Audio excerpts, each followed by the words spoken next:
Ribuan mahasiswa yang tergabung dalam Kesatuan Aksi Mahasiswa Muslim Indonesia Aceh menggelar aksi unjuk rasa di depan kantor Gubernur Aceh. Aksi mereka ini mendesak pemerintah Aceh untuk mengontrol langsung realisasi APBA dan merealisasikan langsung kepada masyarakat. Dalam orasinya, mahasiswa ini meminta pemerintah Aceh mengultimatum para satuan kerja pemerintah Aceh yang tidak mencapai target dalam pelaksanaan APBA 2019. Selain itu, para mahasiswa ini juga mendesak PLT Gubernur Aceh Nova Iriansah meningkatkan pembangunan infrastruktur ekonomi, pendidikan, dan kesehatan masyarakat yang saat ini masih di bawah target. Dalam aksi tersebut, mahasiswa ini membawa puluhan poster dan spanduk yang berisi kecaman terhadap lambannya kerja pemerintahan Aceh.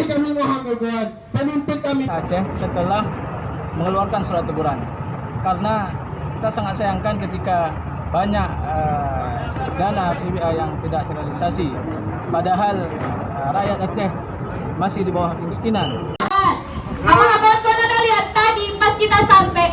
Sebelum membubarkan aksi, mahasiswa ini juga memberikan kado berupa kartu kuning kepada pemerintah Aceh yang diterima langsung oleh Kepala Bagian Pembinaan Administrasi Pembangunan Provinsi dan Kabupaten Kota Aceh. Tim Maba TV.